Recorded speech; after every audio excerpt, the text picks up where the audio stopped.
"Beg pardon, sir," he said, "but Mr. Brain has left the house."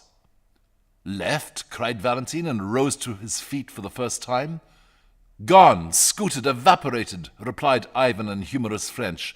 "His hat and coat are gone, too. And I'll tell you something to cap it all. I ran outside the house to find any traces of him, and I found one, and a big trace, too." "What do you mean?" asked Valentine. "I'll show you," said the servant, and reappeared with a flashing naked cavalry sabre streaked with blood about the point and edge. Everyone in the room eyed it as if it were a thunderbolt, but the experienced Ivan went on quite quietly. "I found this," he said, "flung among the bushes 50 yards up the road to Paris. In other words, I found it just where your respectable Mr. Brain threw it where he ran away." There was again a silence, but a new sort. Valentine took the sabre, examined it, reflected with unaffected concentration of thought, and then turned a respectful face to O'Brien. "Commandant," he said, "we trust you will always produce this weapon if it is wanted for police examination. Meanwhile," he added, slapping the steel back in the ringing scabbard, "let me return you your sword." At the military symbolism of the action, the audience could hardly refrain from applause. For Neil O'Brien, indeed, that gesture was the turning point of existence. By the time he was wandering in the mysterious garden again in the colours of the morning, the tragic futility of his ordinary mien had fallen from him. He was a man with many reasons for happiness. Lord Galloway was a gentleman, and had offered him an apology. Lady Margaret was something better than a lady, a woman at least, and had perhaps given him something better than an apology, as they drifted among the old flower beds before breakfast. The whole company was more light-hearted and humane, for though the riddle of the death remained, the load of suspicion was lifted off them all, and sent flying off to Paris with the strange millionaire, a man they hardly knew. The devil was cast out of the house. He had cast himself out. Still the riddle remained. And when O'Brien threw himself on a garden seat beside Dr. Simon, that keenly scientific person at once resumed it. He did not get much talk out of O'Brien, whose thoughts were on pleasanter things.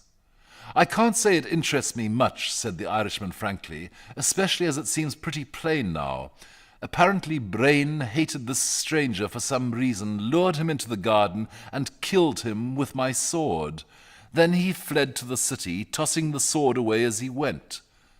By the way, Ivan tells me that the dead man had a Yankee dollar in his pocket, so he was a countryman of Brain's, and that seems to clinch it. I don't see any difficulties about this business." "There are 5 colossal difficulties," said the doctor quietly, "like high walls within walls. Don't mistake me. I don't doubt that Brain did it. His flight, I fancy, proves that. But as to how he did it, first difficulty, why should a man kill another man with a great hulking sabre when he can almost kill him with a pocket-knife and put it back in his pocket? Second difficulty, why was there no noise or outcry?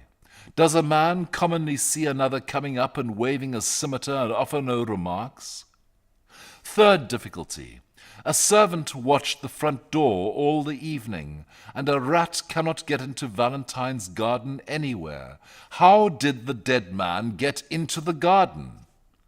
Fourth difficulty, given the same conditions, how did Brain get out of the garden? And the fifth, said Neil, with eyes fixed on the English priest who was coming slowly up the path. Is a trifle, I suppose, said the doctor, but I think an odd one. When I first saw how the head had been slashed, I supposed the assassin had struck more than once, but on examination I found many cuts across the truncated section. In other words, they were struck after the head was off. Did Brain hate his foe so fiendishly that he stood sabring his body in the moonlight? Horrible, said O'Brien, and shuddered. The little priest, Brown, had arrived while they were talking, and had waited with characteristic shyness till they had finished. Then he said awkwardly, "I say, I'm sorry to interrupt, but I was sent to tell you the news."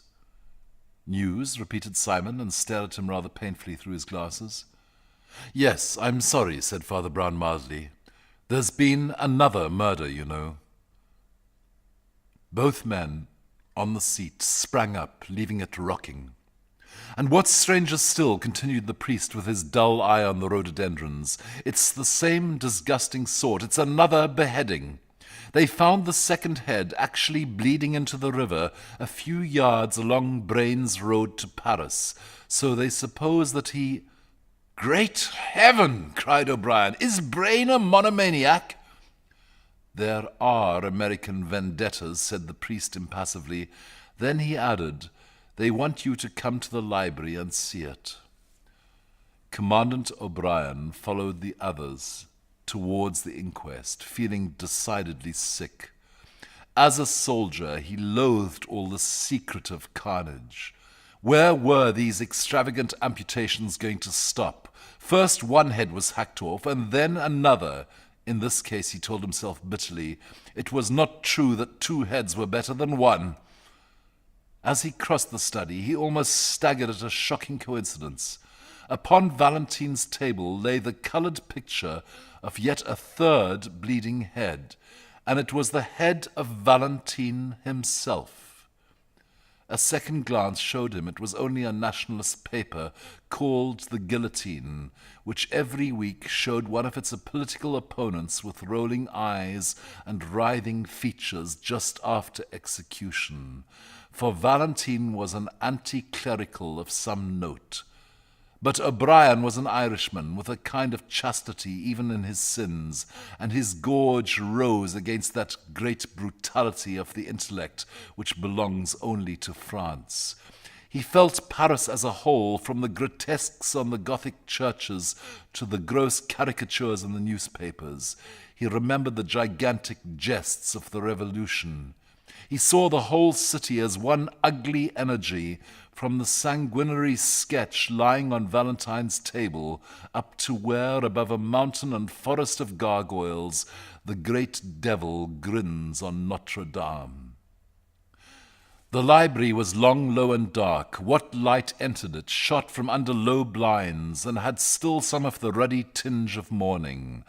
Valentine and his servant Ivan were waiting for them at the upper end of a long, slightly sloping desk, on which lay the mortal remains, looking enormous in the twilight. The big black figure and yellow face of the man found in the garden confronted them essentially unchanged. The second head, which had been fished out from among the river reeds that morning, lay streaming and dripping beside it. Valentine's men were still seeking to recover the rest of the second corpse, which was supposed to be afloat. Father Brown, who did not seem to share O'Brien's sensibilities in the least, went up to the second head and examined it with his blinking care. It was little more than a mop of wet white hair, fringed with silver fire in the red and level morning light.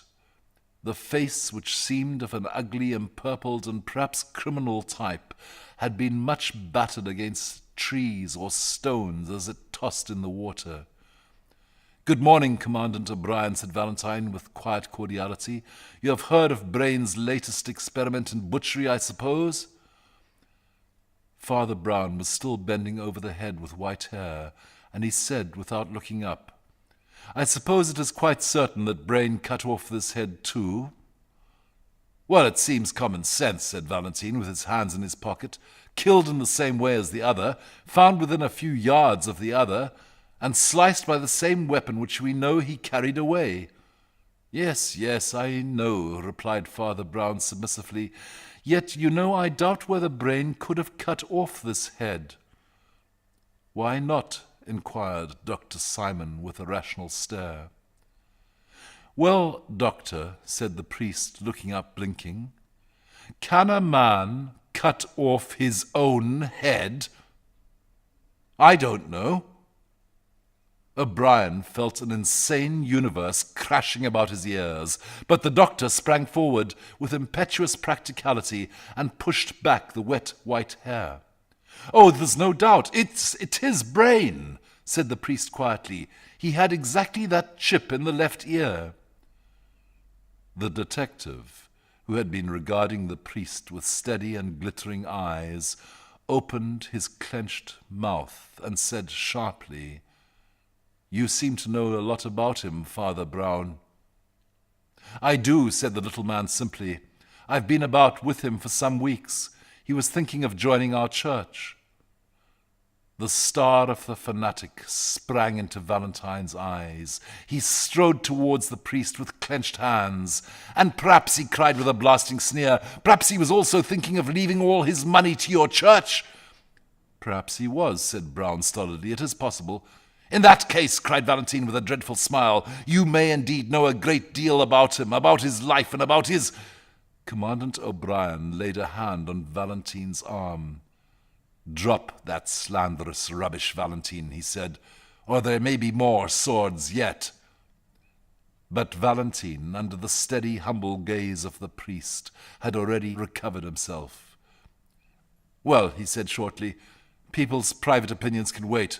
You gentlemen are still bound by your promise to stay. You must enforce it on yourselves and on each other. Ivan here will tell you anything more you want to know. I must get to business and write to the authorities.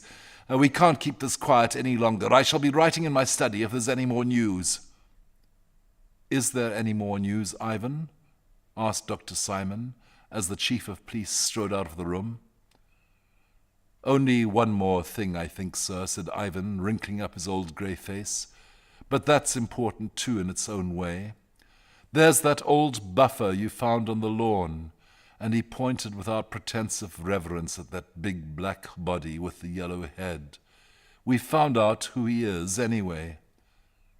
"Indeed," cried the astonished doctor, "and who is he?" "His name was Arnold Becker," said the under-detective, "though he went by many aliases.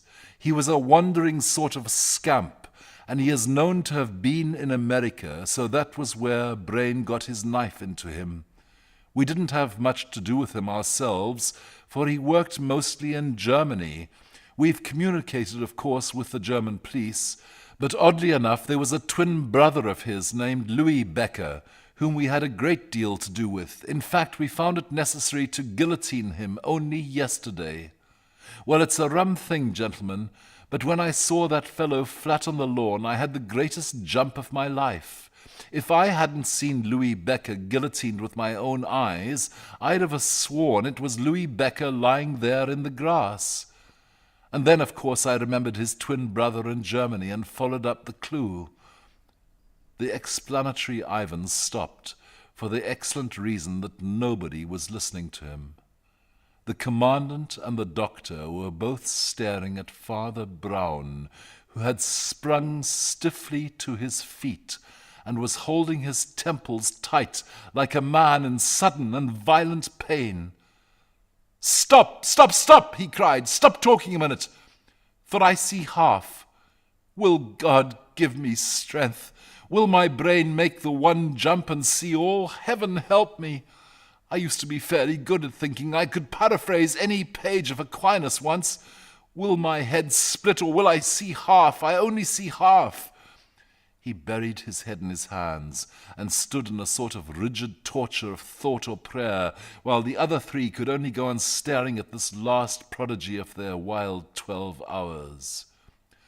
When Father Brown's hands fell, they showed a face quite fresh and serious, like a child's.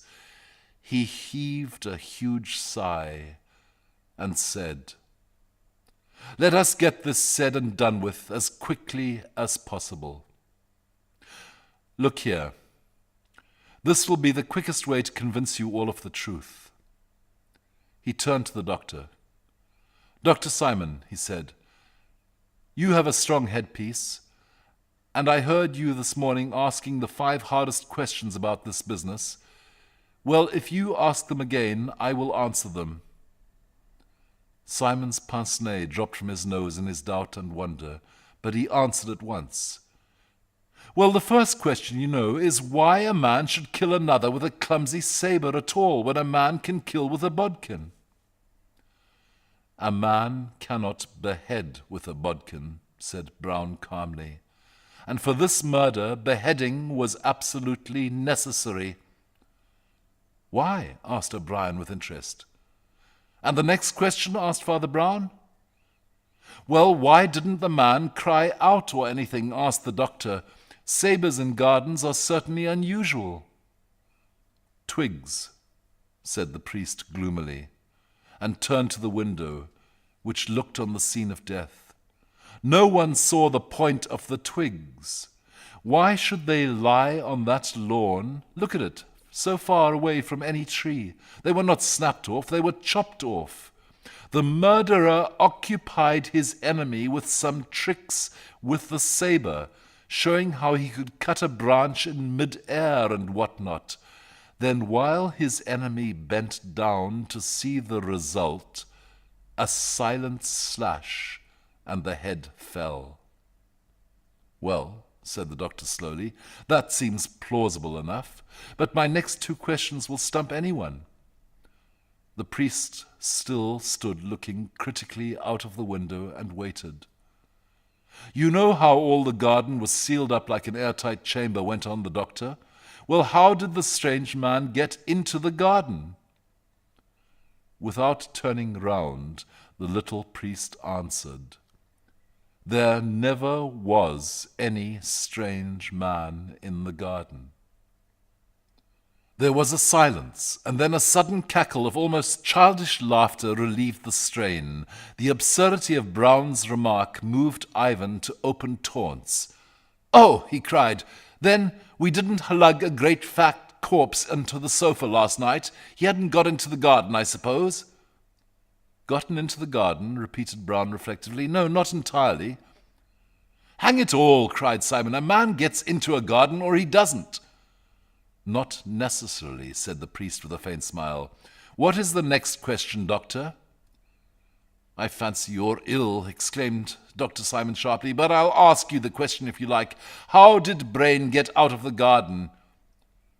"He didn't get out of the garden," said the priest, still looking out of the window. "Didn't get out of the garden?" exploded Simon. "Not completely," said Father Brown. Simon shook his fists in a frenzy of French logic. "A man gets out of a garden or he doesn't," he cried. "Not always," said Father Brown. Dr. Simon sprang to his feet impatiently. "I have no time to spare on such senseless talk," he cried angrily. "If you can't understand a man being on one side of a wall or the other, I won't trouble you further." "Doctor," said the cleric very gently, "we have always got on very pleasantly together, if only for the sake of old friendship. Stop and tell me your 5th question." The impatient Simon sunk into a chair by the door and said briefly, "The head and shoulders were cut about in a queer way. It seemed to be done after death." "Yes," said the motionless priest. "It was done so as to make you assume exactly the one simple falsehood that you did assume. It was done to make you take for granted that the head belonged to the body." The borderland of the brain, where all the monsters are made, moved horribly in the Gaelic O'Brien. He felt the chaotic presence of all the horsemen and fish-women that men's unnatural fancy has begotten. A voice older than his first father's seemed saying to his ear, "Keep out of the monstrous garden where grows the tree with double fruit. Avoid the evil garden where died the man with 2 heads." Yet while these shameful symbolic shapes passed across the ancient mirror of his Irish soul, His Frenchified intellect was quite alert, and was watching the odd priest as closely and incredulously as all the rest. Father Brown had turned around at last and stood against the window, with his face in dense shadow, but even in that shadow they could see it was pale as ashes. Nevertheless he spoke quite sensibly, as if there were no Gaelic souls on earth. "Gentlemen," he said, "did you not find the strange body of Becker in the garden? You did not find any strange body in the garden. In the face of Dr. Simon's rationalism, I still affirm that Becker was only partly present. Look here," pointing to the black bulk of the mysterious corpse. "You never saw that man in your lives. Did you ever see this man?" He rapidly rolled away the bald yellow head of the unknown and put in its place the white-maned head beside it. And there, complete, unified, unmistakable, lay Julius K. Brain. "The murderer," went on Brown quietly, "hacked off his enemy's head and flung the sword far over the wall. But he was too clever to fling the sword only. He flung the head over the wall also. Then he had only to clap on another head to the corpse, and, as he insisted on a private inquest, you all imagined a totally new man." "Clap on another head," said O'Brien, staring. "What other head? Heads don't grow on garden bushes, do they?" "No," said Father Brown huskily and looking at his boots. "There is only one place where they grow. They grow in the basket of the guillotine, besides which the chief of police, Aristide Valentine, was standing not an hour before the murder." "Oh, my friends, hear me a minute more before you tear me in pieces. Valentine is an honest man, if being mad for an arguable cause is honesty. But did you never see in that cold grey eye of his that he is mad? He would do anything to break what he calls the superstition of the cross. He has fought for it and starved for it, and now he has murdered for it. Brain's crazy millions had hitherto been scattered among so many sects that they did little to alter the balance of things. But Valentine heard a whisper that Brain, like so many scatterbrained skeptics, was drifting to us, and that was quite a different thing. Brain would pour supplies into the impoverished and pugnacious Church of France. He would support 6 nationalist newspapers like the Guillotine. The battle was already balanced on a point, and the fanatic took flame at the risk. He resolved to destroy the millionaire, and he did it as one would expect the greatest of detectives to commit his only crime. He abstracted the severed head of Becker on some criminological excuse and took it home in his official box. He had that last argument with Brain that Lord Galloway did not hear the end of. That failing, he led him out into the sealed garden, talked about swordsmanship, used twigs and a sabre for illustration, and— Ivan of the Scar sprang up. "You lunatic," he cried. "You'll go to my master now if I'll take you by—" "Why, I was going there," said Brown heavily. "I must ask him to confess and all that." Driving the unhappy Brown before them like a hostage or sacrifice, they rushed together into the sudden stillness of Valentine's study. The great detective sat at his desk, apparently too occupied to hear their turbulent entrance. They paused a moment, and then something in the look of that upright and elegant back made the doctor run forward suddenly. A touch and a glance showed him that there was a small box of pills at Valentine's elbow, and that Valentine was dead in his chair, and on the blind face of the suicide was more than the pride of Cato.